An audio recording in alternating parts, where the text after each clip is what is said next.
berkaitan dengan behavioral research in accounting.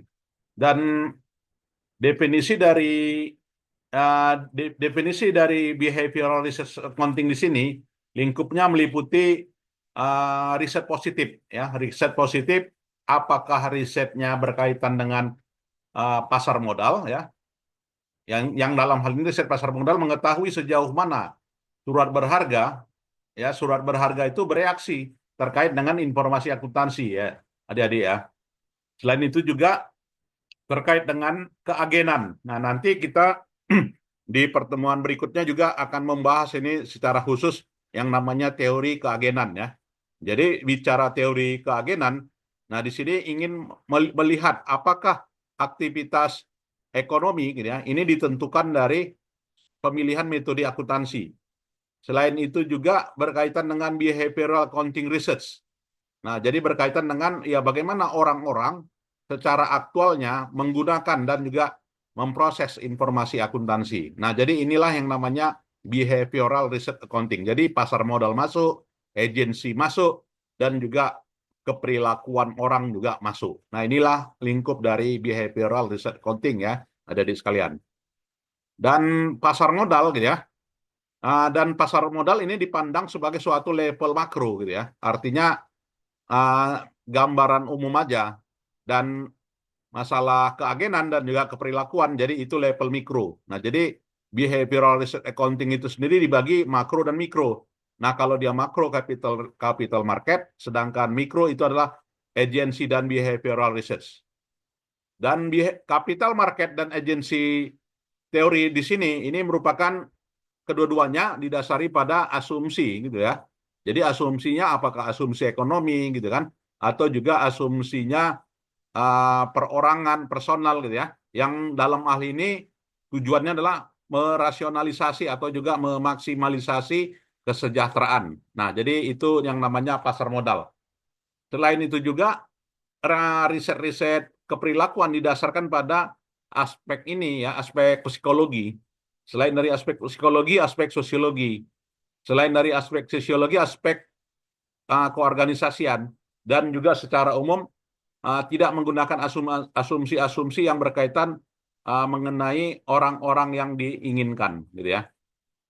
Jadi didefinisikan yang namanya behavioral research accounting itu studi keperilakuan, yaitu studi keperilakuan akuntan atau juga perilaku yang bukan akuntan, di mana mereka berpengaruh terhadap fungsi-fungsi akuntansi dan berpengaruh terhadap fungsi-fungsi pelaporan. Nah, ini menurut Hofstede and Kenneth, gitu ya.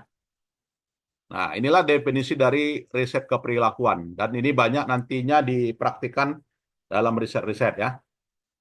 Dan riset-riset keperilakuan tipenya behavioral accounting research itu berupa human judgment theory. Nah, ini nanti adik-adik kalau ada mau meneliti tesisnya berkaitan dengan riset keperilakuan, maka riset itu mulai dari masalah teori pertimbangan manusia atau human judgment theory, atau juga berkaitan dengan human information processing, pemrosesan informasi manusia, gitu ya. Jadi melihatnya dipandang dari berdasarkan pertimbangan dan juga pengambilan keputusan baik itu akuntan maupun juga auditor yang berpengaruh terhadap output, ya, dan juga berdasarkan pertimbangan pengambilan keputusan. Jadi tujuannya di sini adalah memprediksi keperilakuan dan juga meningkatkan pengambilan keputusan. Nah, inilah dia lingkup di behavioral accounting research. Nah, jadi kalau ada yang nanya riset-riset keperilakuan itu lingkup tipe utamanya apa? Yaitu ini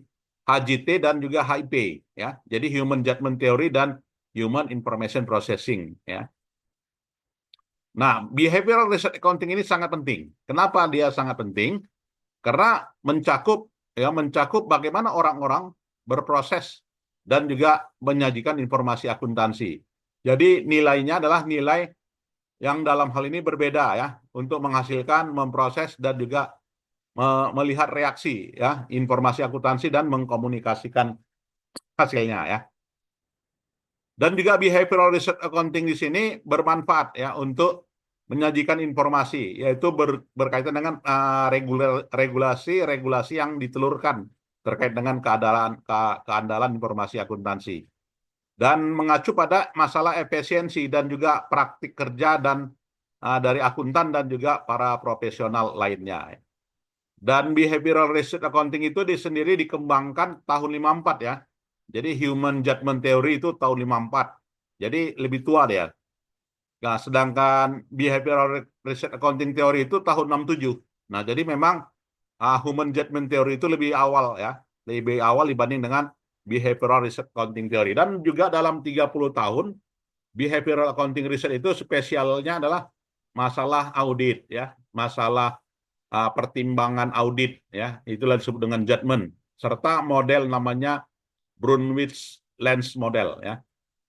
Dan pemahaman dari tipe-tipe riset behavioral accounting research di sini gitu ya, yaitu Brunswick Lens model ini adalah model menentukan pendekatan yang paling dominan, kemudian juga proses tracing proses itu merupakan representasi dari representasi dari ranting keputusan, dan juga probabilistic judgment itu adalah menentukan pertimbangan-pertimbangan apa saja ya yang ditentukan dalam pembentukan teori, yaitu disebut dengan dasar dari Bayes teori. Nah, yang namanya Brunswick Lens model itu kalau mau memprediksi kebangkrutan gitu ya, bankruptcy. Nah, siapa ini mungkin pernah melihat ya siapa saja pendukung dari teori-teori kebangkrutan. Ya, misalnya Altman Z-score gitu kan. Jadi kalau ada yang memprediksi kebangkrutan dengan model Altman, nah itu adalah bagian dari Brunswick Lens model. Dan Brunswick Lens model ini juga bagian dari behavioral research accounting. Nah, jadi kalau ada yang meneliti tentang prediksi kebangkrutan gitu ya, nah itu adalah masuk kelompok dari behavioral research accounting. Selain itu juga mengevaluasi internal control. Penerapan internal control berpengaruh terhadap kinerja katanya kan. Maka itu adalah behavioral research accounting, terutama masuk dalam Brunswick Lens model ya. Nah, ini bisa kita ambil kesimpulan.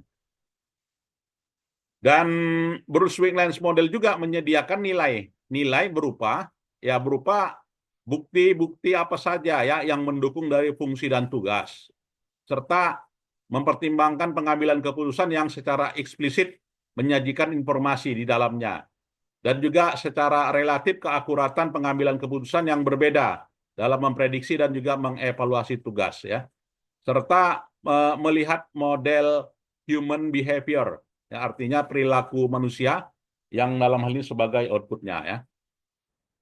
Dan yang namanya Brunswick Lens model gitu ya, ini nilainya cenderung pada masalah kestabilan ya, dan juga konsistensi dari pertimbangan aspek kemanusiaan, aspek manusia, dan juga derajat ya, sejauh mana derajat pengambilan keputusan yang dihasilkan yang terkait dengan data yang dipasok ya, serta berkaitan dengan berbagai tugas-tugas dalam pengambilan keputusan. Nah, itulah Brunswick model gitu ya.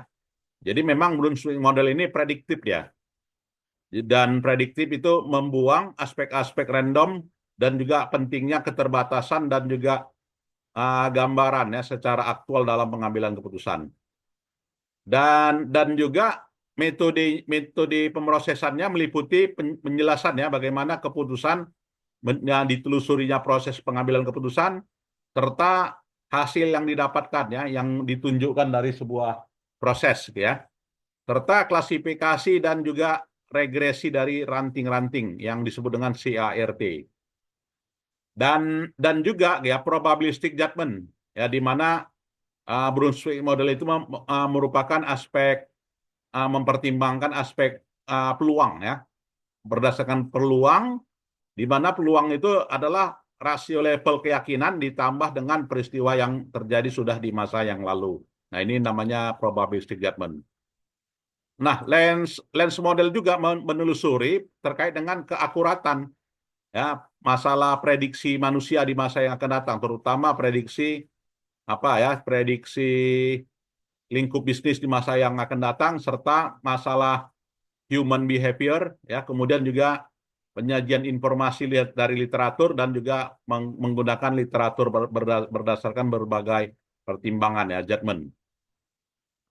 Dan proses dalam penelusuran studi dengan Brunswick Lens Model di sini, gitu ya, ini menggunakan berbagai studi jenis studi yang berbeda, serta teknologi yang sama dalam melihat tujuan dari pemodelan dan juga pemrosesannya. Begitu juga format dan juga penyajian laporan keuangan menurut Libby ada tiga pendukung dalam pengambilan keputusan. Pertama adalah perubahan penyajian dan terkait dengan penyajian informasi, kemudian juga pengambilan level edukasi, kemudian juga menggantikan pengambilan keputusan berkaitan dengan pertimbangan model-model, ya. Dan format dari penyajian laporan keuangan nantinya, nah ini berubah wajah gitu ya. Jadi kalau wajah tahun 96 laporan keuangan itu cenderung dia baku gitu ya. Jadi baku itu ya tidak menarik gitu ya. Tahun 70 ya mulailah agak cerah. Tahun 71 mulai lagi bagus gitu ya. Sehingga tahun 74 itu ya laporan keuangan itu sifatnya lebih informatif ya, sesuai dengan gambar-gambar ini ya, adik-adik sekalian.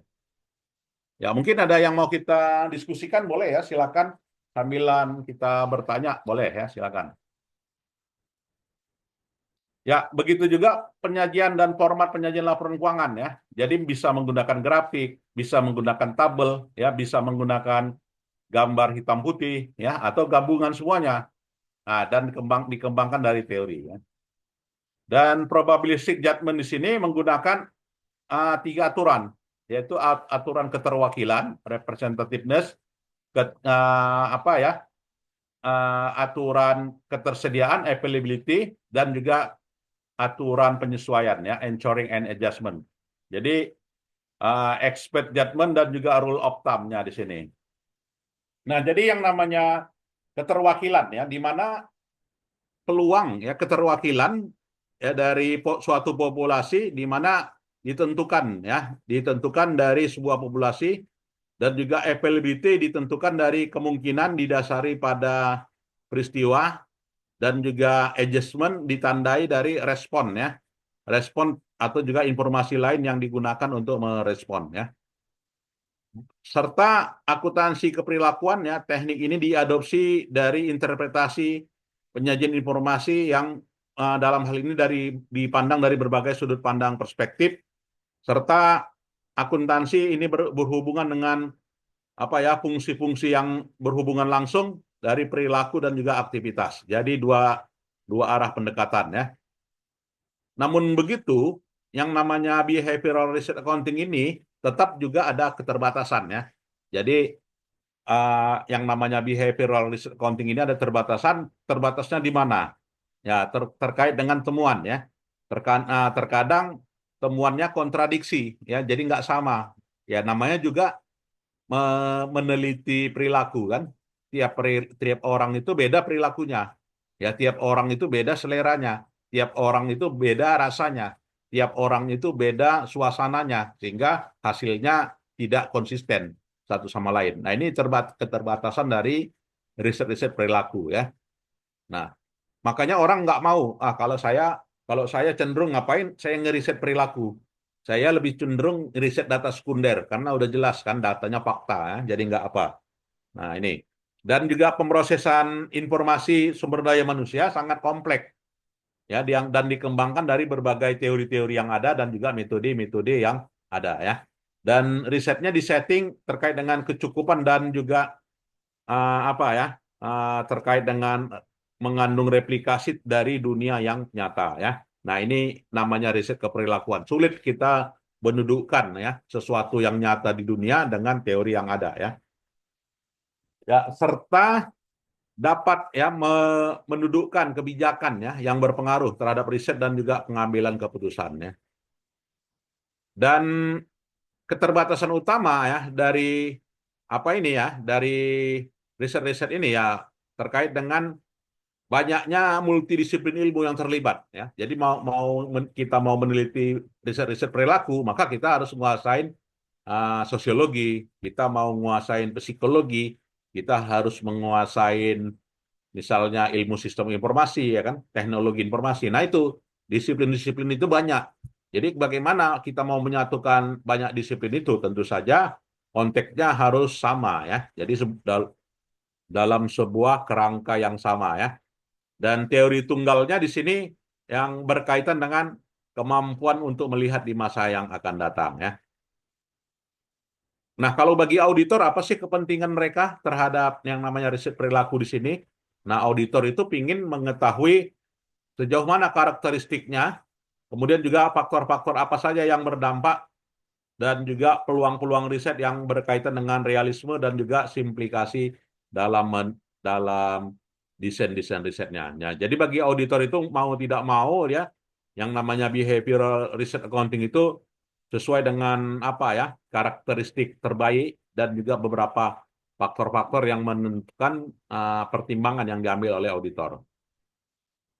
Nah, jadi kita ringkas di sini ya bahwasanya untuk memahami terkait dengan riset perilaku di sini, maka kita gunakanlah informasi akuntansi, dan informasi akuntansi memerlukan suatu studi yang melihat aktualnya dan juga proses pengambilan keputusan ya.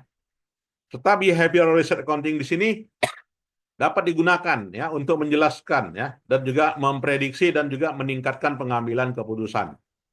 Dan riset-riset di sini areanya adalah areanya yang namanya Brunswick Lens model ya. Jadi riset perilaku maka kita mau tidak mau gunakanlah modelnya Brunswick. Nah, jadi model metode penelusuran ya dan juga probabilistik pertimbangan. Dan secara di sini signifikan ya, behavioral research accounting itu ada keterbatasannya yang jadi terbentur pada multidisiplin ya, terbentur pada perilaku orang gitu kan. Nah, di sini dia menghasilkan hasil yang tidak konsisten. Nah, itulah ya yang namanya behavioral research accounting. Jadi ini beberapa key term ya, istilah-istilah ya, behavioral accounting research ya, human judgment theory, human information processing ya, Brunswick Lens model, process tracing. Nah, ini istilah-istilah yang kita gunakan ya di dalam namanya behavioral research accounting theory.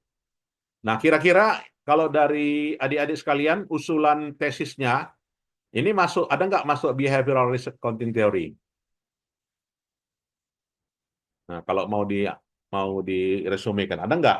Siapa yang ada?